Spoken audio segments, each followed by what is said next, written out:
Hey guys, so I wanted to do these monthly meta videos. In fact, I promised them like 4 months ago, and I've just been a little late to the party on this, but I do wanted to show you guys these videos, and I was waiting on a specific partnership, something that I could do every month to make sure that these videos could have the quality that I wanted, the effort that I wanted, and I did end up getting that partnership, so I am partnered with Loot Crate, and I will be showing you guys the Loot Crate that I got this month at the end of this video. But if you guys don't know what Loot Crate is, they are a loot box that you can get in real life, and it gives you a bunch of cool things, anywhere from t-shirts to little toy weapons, little things you can put on your wall, even in-game codes for a lot of different games. They'll give you $10 in a variety of games. Sometimes they'll just give you $10 in like all of BattleNet. They'll give you that. There's a wide variety of crates for all the different things that you might like. There's loot crates, there's bigger versions, there's clothing lines, there's loot anime, there's loot fright if you just like having all like the spooky scary stuff. There's all the crates for Batman, Marvel, My Hero Academia, Adult Swim, Lord of the Rings, and so many more. So feel free to check those out, and you can save 10% by putting in NotParadox under the coupon code. Not only do you save 10%, but that also helps me out to keep this series going. Now let's get on to the series though. So I'm going to start off by talking about the competitive scene, things that are in Heroes Hype Premiere Series, everything that's in Heroes Lounge, Nexus Gaming Series, anything that really you can make some cash off of. I've been watching these. I've been casting the highest levels of play in both North America and Europe. These will work in Storm League as well, but they work really well in the competitive scene if they're used correctly. Abathur, permanently banned every single game. Alarak, permanently banned in Europe, dominating in North America. He works really well with tanks like Garrosh, who you can pull something into Garrosh range and then Garrosh throws and stuns. In fact, without an Alarak, Garrosh only has like a 40% win rate in the competitive scene, little under that. With Alarak, it's upwards 65%. Ana enables almost every mage in the game to absolutely dominate, as well as she's just an amazing healer and has a great tool to mitigate enemy healing. So it allows you to finish off targets against teams that have a lot of healing. Chen, we've talked about him, one of the best divers in the game, got second place in my 1v1 tournament. Very, very strong. Absolutely dominates in the solo lane. As I said, 1v1 tournament, he won, or got second place anyways. But at the same time, one of the best divers. Dives in, Storm, Earth, and Fire, dives in again, takes out a person, Storm, Earth, and Fire ends, you dive in again, take out another person, creating absolute chaos in team fights. Diablo, we've seen Lauber having a 72, something like that, 72% win rate against the best teams in Europe by him playing that Diablo.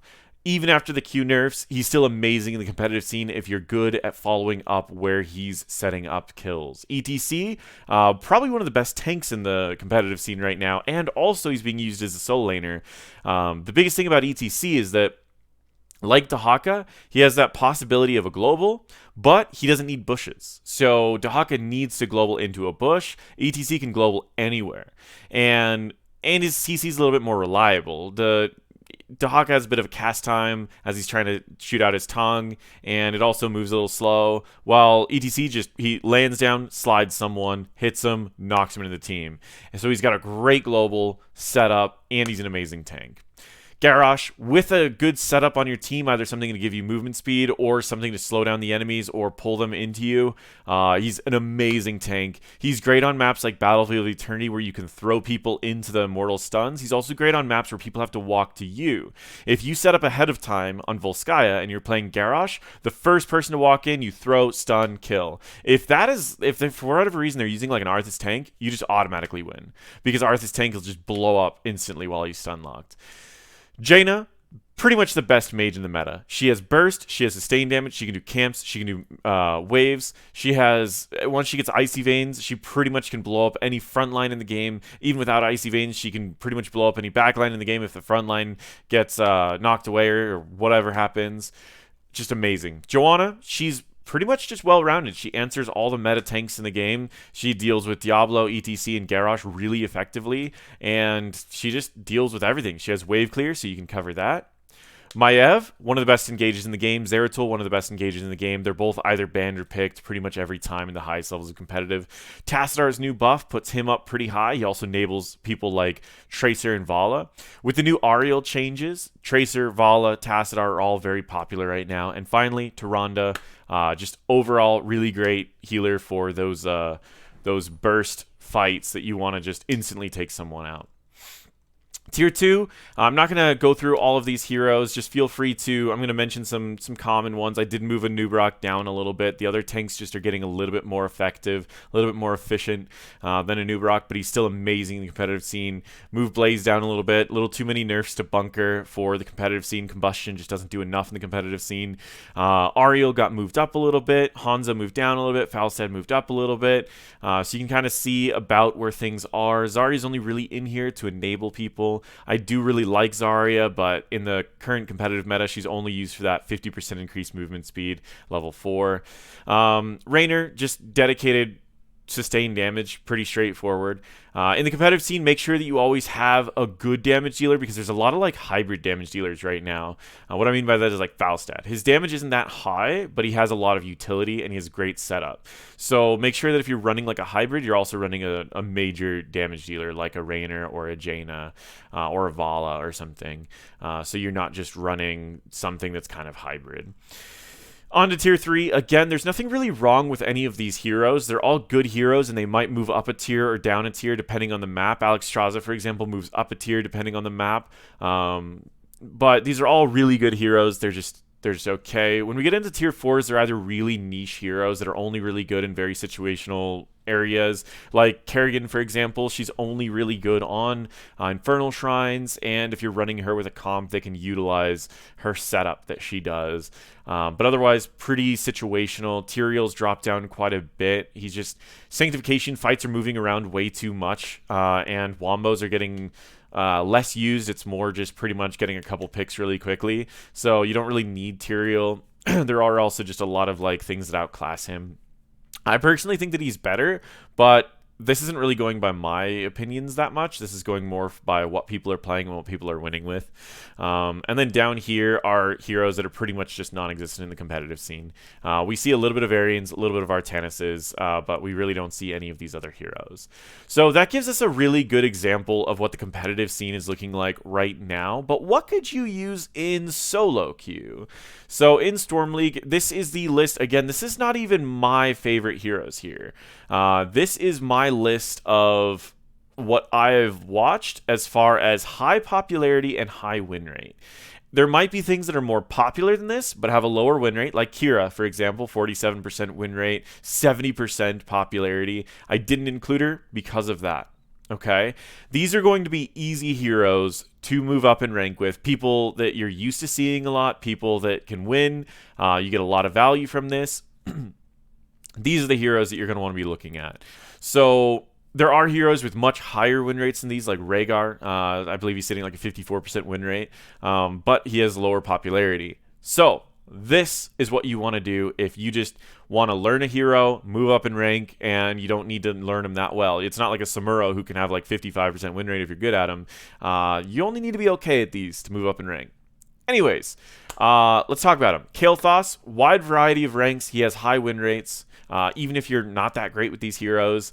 High win rates with Kael'thas, just pretty much getting all of your bombs. I have a couple guides for him.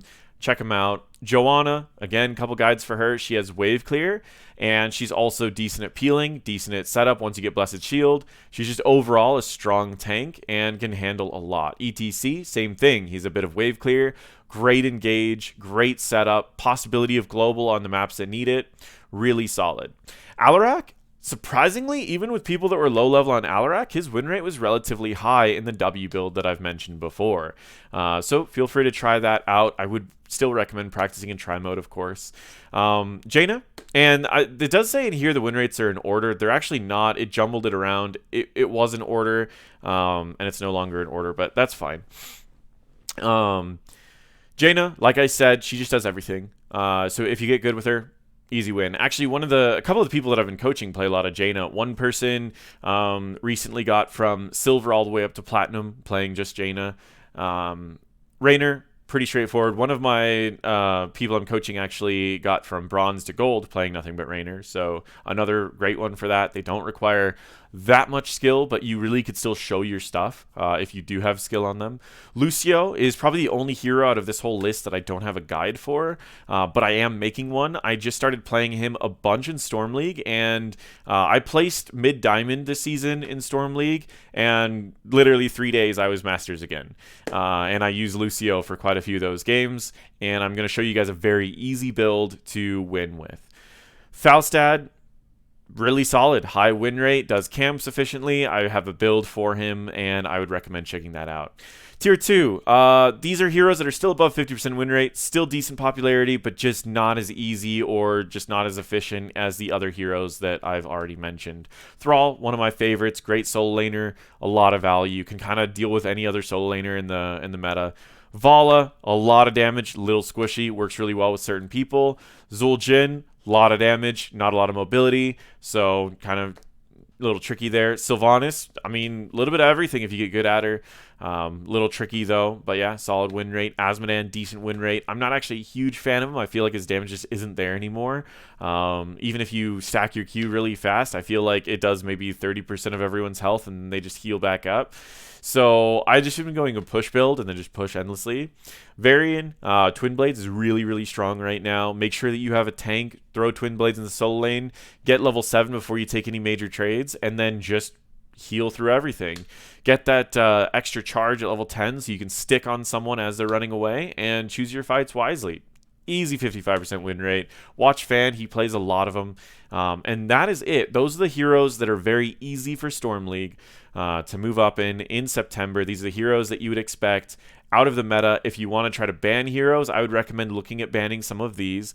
To give you guys an idea, I ban Alarak and Chen most of my games. While Chen's win rate might not be that high on this, it is in my rank, and when I ban Alarak and Chen, I do really, really well. Abathur's pretty much permanently banned against me, so I don't ever really get a ban that one, but on big maps, I would recommend banning that. So that is that. Time to open the loot box. Now, I've actually, I've already cut this open, but I will be, and I did move some of the items out already, and my reasoning for this is because of some audio issues. I was opening this up initially for the video, so I did move a couple things out, and I'm going to take the rest of this stuff out here. So some of the things, I'm going to start off with some of the smaller things. There are some really interesting things like Earthbreak. This is a puzzle that it gives you, and this is one of those things that it gives you a code. So you're going to finish the puzzle, and then it's going to give you a code that you can activate online. And so that's kind of neat. It's a cool little gimmick for that. I don't know the game. It's probably an indie game. So the one that I signed up for, it asks for your preferences. I just put indie games for this one for fun. So a lot of mine are going to be related to indie games. If you don't know what an indie game is, it's pretty much a game developed by an independent developing company. So any game that's like not run by EA, Blizzard, or like any of those really big ones. It's anything that's independent. Independent's usually like 30 or fewer developers when they first start. One of the items I got was a collectible pin for Loot Gaming. It's a little controller that's being taken apart. It's pretty neat. If you guys... There are a lot of people that really collect these pins. My friends, for example, they always... We go to a lot of conventions together, and whenever you go to a convention, you always get a badge that has a lanyard. And so the... for example, for like BlizzCon, this was for my BlizzCon badge, and when you go to BlizzCon, you get these lanyards, and people put these pins on the lanyards, and my friends, they have pins covering their entire lanyard, so it's kind of neat that they have that on there. I did get a Fortnite thing. We all know Fortnite. It's a small indie game that no, it's not at all. I couldn't even finish that joke. But it's actually pretty cool looking. Like, I don't know if you guys can see this. I'll switch this over to a better camera screen really quick. I don't know if you guys can see this. It's actually kind of cool. I don't know what skin that is. It looks like a skin from Fortnite. He does come with, like, all these little things that you can, like, equip him with. So, I mean, that's kind of neat. I took this one out of the bag already. This is a Skyrim apron. And this was actually...